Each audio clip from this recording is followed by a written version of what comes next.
Le Seigneur soit avec vous. Évangile de Jésus-Christ selon saint Jean.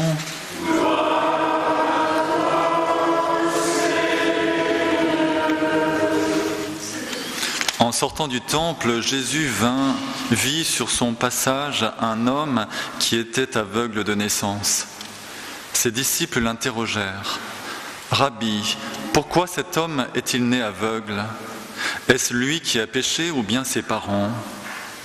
Jésus répondit, « Ni lui, ni ses parents, mais l'action de Dieu devait se manifester en lui.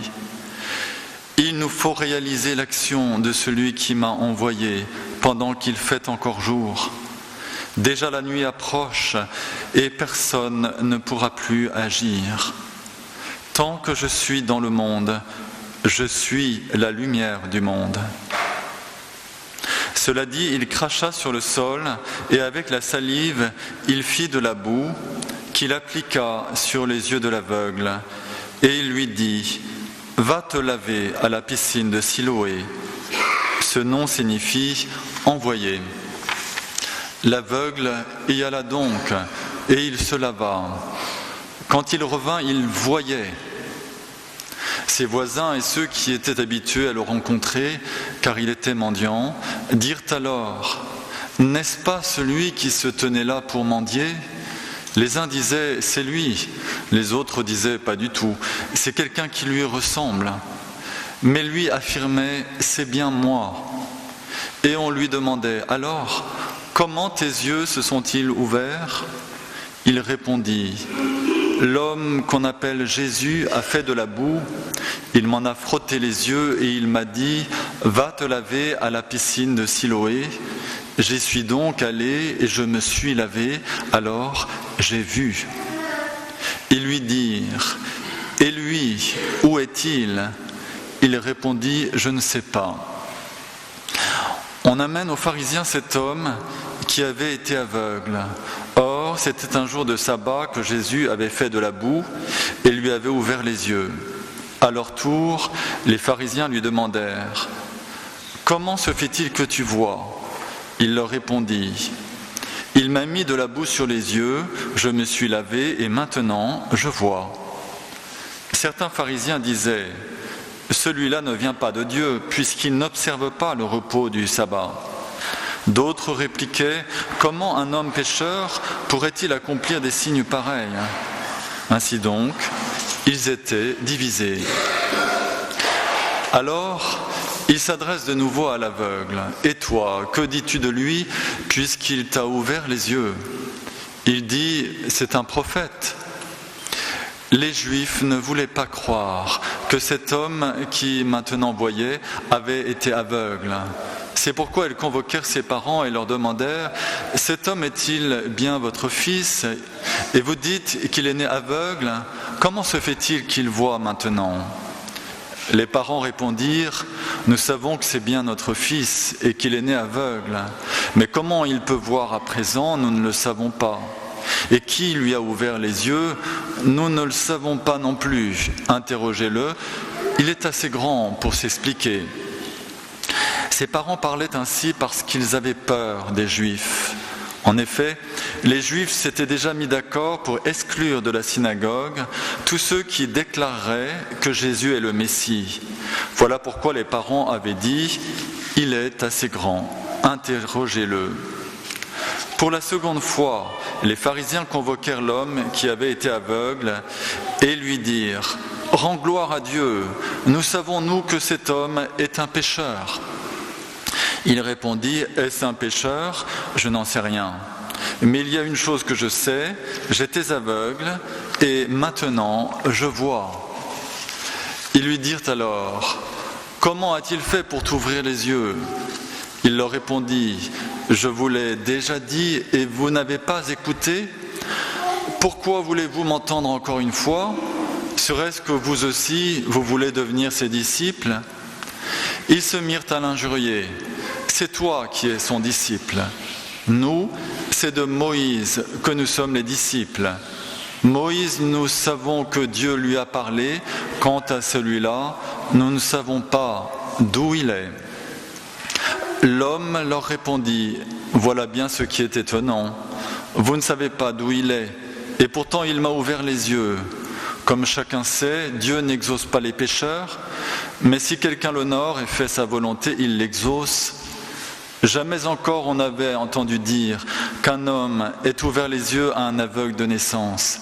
Si cet homme-là ne venait pas de Dieu, il ne pourrait rien faire. » Ils répliquèrent, « Tu es tout entier plongé dans le péché depuis ta naissance, et tu nous fais la leçon ?»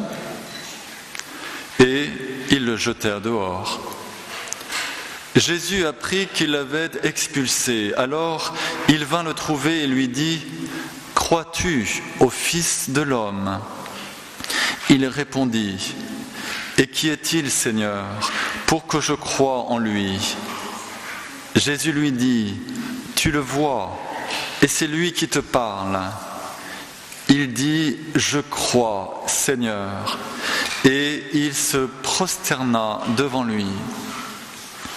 Jésus dit alors, « Je suis venu en ce monde pour une remise en question, pour que ceux qui ne voient pas puissent voir, et que ceux qui voient deviennent aveugles. » Des pharisiens qui se trouvaient avec lui entendirent ces paroles et lui dirent, « Serions-nous des aveugles, nous aussi ?» Jésus leur répondit, « Si vous étiez des aveugles, vous n'auriez pas de péché. Mais du moment que vous dites « Nous voyons », votre péché demeure. » Acclamons la parole de Dieu.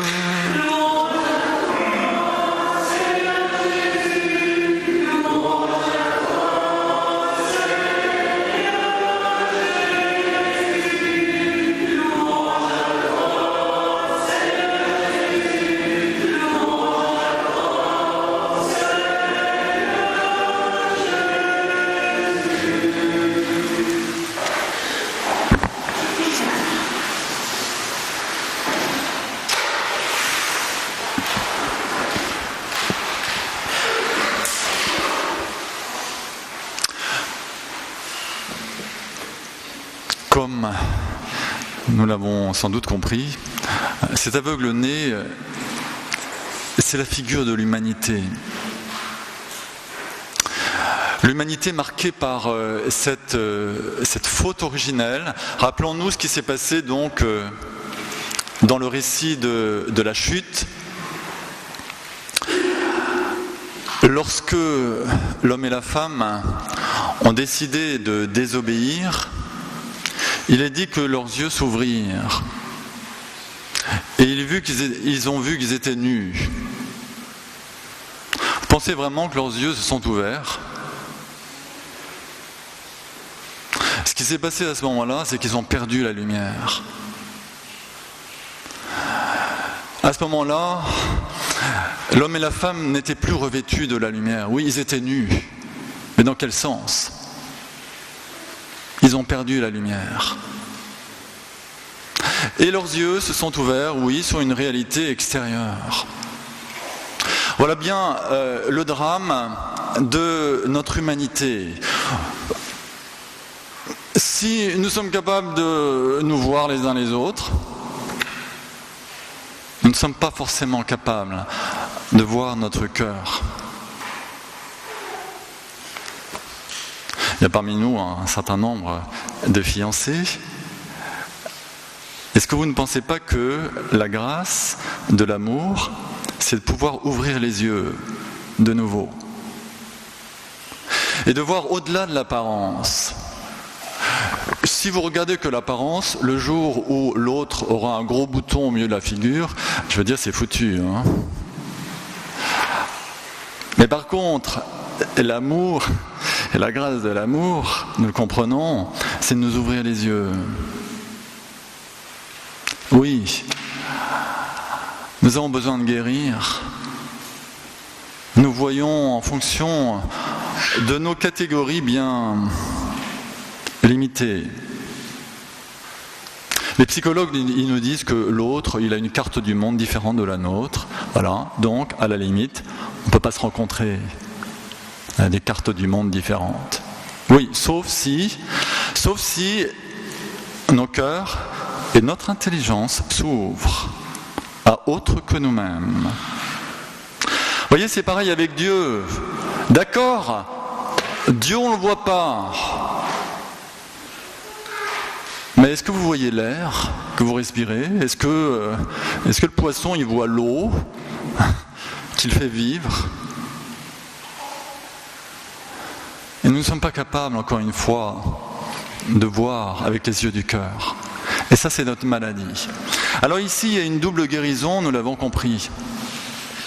Une guérison aussi en 2 temps. Il faut bien entendre ça. Premier temps, il y a cette opération où Jésus va cracher par terre. C'est un beau symbole de la nouvelle création avec cette boue, marquée par cette salive de l'homme-dieu, porteuse de la grâce de l'homme-dieu.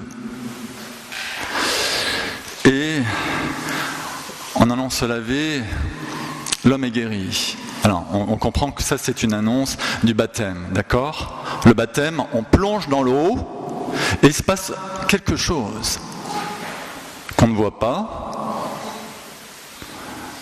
forcément. Mais parfois, on le voit. Moi, j'ai déjà vu des miracles pendant un baptême. Notamment, je me rappelle cette petite fille trisomique qu'on avait baptisée à la communauté. Et pendant son baptême, elle a été guérie d'une malformation du cœur. Bon, voilà. Donc avec certificat médical à l'appui. Bon, il se passe quelque chose pendant le baptême, d'accord ? Alors ici, ce qu'il faut entendre, c'est que Dieu descend, et c'est le mouvement de la miséricorde. Dieu descend dans nos misères. Dieu descend là où nous souffrons, là où nous sommes aveugles. Il vient nous toucher. C'est la miséricorde à la rencontre de notre misère. Ça, c'est la première expérience. J'espère que vous l'avez faite aussi, cette expérience-là. Un jour, de vous pas seulement sentir, mais de vivre le fait que vous êtes rejoints, là où vous souffrez, là où nous souffrons. Expérimentez cette grâce de consolation, de pacification, de vie nouvelle. Quelle belle expérience! Quelle belle expérience! Ça, c'est la rencontre avec Dieu qui agit aujourd'hui. Autrement, qu'est-ce qu'on fait ici, hein ? Si Dieu n'agit pas, si c'est juste une idée, on pourrait peut-être faire autre chose. Par contre, s'il agit, là, il y a une vie à saisir. Et cette vie, on la veut. D'accord ? On la veut. C'est notre désir le plus profond. Qui d'entre nous n'a pas envie d'être heureux ? On a tous envie de ce bonheur de connaître l'amour véritable. Dieu est amour. Et il vient, c'est un amour de miséricorde. Il n'attend pas que nous le méritions. Vous voyez, l'aveugle n'avait rien fait. Il n'avait même rien demandé. Jésus vient, il prend l'initiative. Voilà, ça c'est le premier temps. Et il y a un deuxième temps. L'aveugle, quand il est guéri, donc c'est plus un aveugle, c'est une création nouvelle à tel point qu'il y a des gens qui disent non, c'était pas lui, c'est pas lui. Mais si c'était lui, c'est quand même une création nouvelle après notre baptême. Oui, mais il y a une deuxième rencontre. Il rencontre Jésus et Jésus l'interpelle. Il est dit qu'il voit et il croit.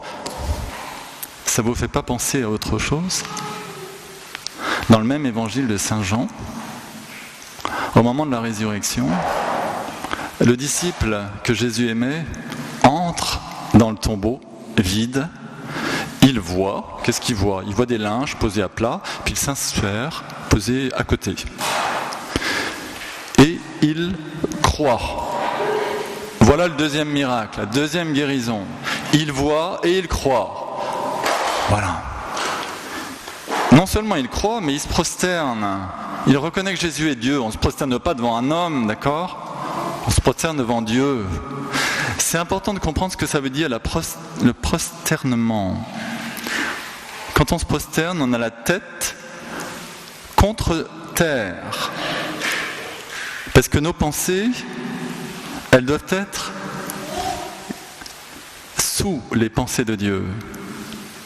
Quand tu deviens croyant, tu deviens capable de t'ouvrir à l'autre. Tu ne peux pas englober l'autre avec tes petites pensées, même si tu es très intelligent. Alors, celui qui devient croyant, il se prosterne. Oui, c'est bien ce qu'avait dit le Seigneur par la bouche du prophète Isaïe. « Mes pensées ne sont pas vos pensées, dit le Seigneur. » Alors ça, c'est un bon truc lorsque vous êtes dans la détresse intérieure.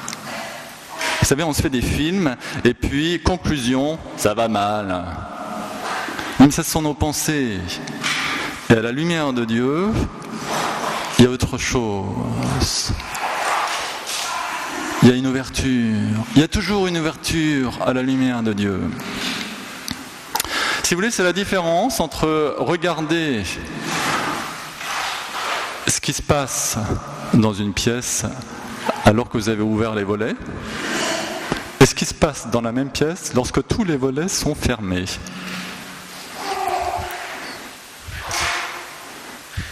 Pour nous, aujourd'hui, nous avons le choix. Soit nous optons pour l'attitude des pharisiens. Les pharisiens, vous le remarquez, eux, ils restent dans leurs idées. Donc, leurs idées sont justes d'ailleurs. Tu ne travailles pas le jour du Shabbat. Ouais, sauf que ce qu'ils ont oublié de dire, c'est que dans la loi juive, le grand prêtre, il peut faire un travail le jour du sabbat quand il est dans le temple. Donc on a ici le grand prêtre et le temple, d'accord ? Donc ils n'avaient pas vraiment raisonné jusqu'au bout. Deuxième argument des pharisiens, celui-là on ne sait pas d'où il vient. Ben, je dirais que ce n'est pas une raison. Bonjour, l'ouverture à l'altérité. Je ne sais pas d'où tu viens, donc... Ça ressemble à une secte. Voilà. Alors, nous avons le choix aussi. Soit nous restons dans nos catégories, puis on va juger, oui, de toute façon, avec ce qu'on voit, des événements du monde, de l'église, regardez-les, etc. L'apparence, on va regarder l'apparence, puis on en reste là. On peut faire ce choix. Soit, ce serait peut-être le bon choix, la deuxième option, qui nous est proposée ici, eh bien, c'est celle de se laisser rejoindre. Se laisser rejoindre par la miséricorde. Si tu souffres aujourd'hui, s'il y a de la souffrance en toi, est-ce que tu te laisses rejoindre par la miséricorde ? Ou est-ce que tu bloques tout en disant « je ne suis pas digne » ou « Dieu, il est loin ». Alors tu projettes sur Dieu tes pensées psychologique, vous savez, la projection psychologique sur Dieu. Les fausses images de Dieu, ça va bon train, comme les fausses images de l'Église. Et vous le savez, vous les fiancés, qu'est-ce qu'on peut projeter sur l'autre de nos fantômes intérieurs ? Mais non, l'autre n'est jamais comme nous le croyons. Il est toujours au-delà, mystère de la personne, mystère de Dieu. 2, est-ce que nous acceptons de faire une vraie rencontre avec le Christ ? Alors, pour vous rassurer, si jamais vous estimez ne pas avoir fait cette deuxième rencontre avec le Christ, pour vous rassurer, Sainte Thérèse d'Avila, elle a fait cette deuxième rencontre avec le Christ au bout de 20 ans de vie religieuse. Ça va ? Bon, ça vous remonte le moral un peu ? Au bout de 20 ans de vie religieuse, puis elle était quand même assez fervente, hein ? Vous connaissez son histoire. Elle est complètement bouleversée par une petite statuette qui représente Jésus flagellé à la colonne. Et là, elle comprend que c'est pour elle tout cet amour. C'est pour elle. Et elle se laisse transpercer. Il y a un jour où tu comprends que l'amour de Dieu, c'est pas pour nous, un nous complètement impersonnel, c'est pour toi. Comme dit saint Paul aux Galates, il m'a aimé et s'est livré pour moi. Et ça, c'est la deuxième rencontre. Cette rencontre, ça peut être aujourd'hui, si tu veux.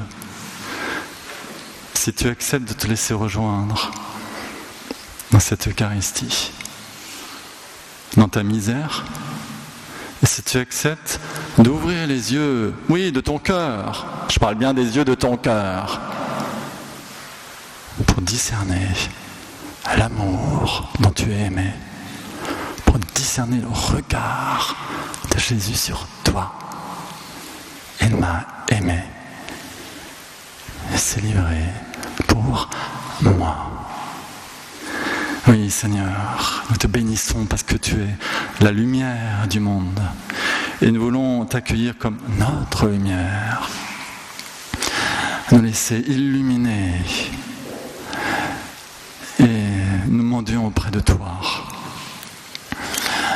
cette grâce de la guérison, de nos aveuglements intérieurs, cette grâce aussi de cette deuxième rencontre, où nous pourrons te dire, Jésus, tu es mon Seigneur et mon Dieu, et nous pourrons enfin voir dans ta lumière, par ta lumière, tous ceux vers qui tu nous envoies, et discerner en eux la beauté de ton œuvre, et entrer enfin dans l'espérance et la charité des enfants de Dieu.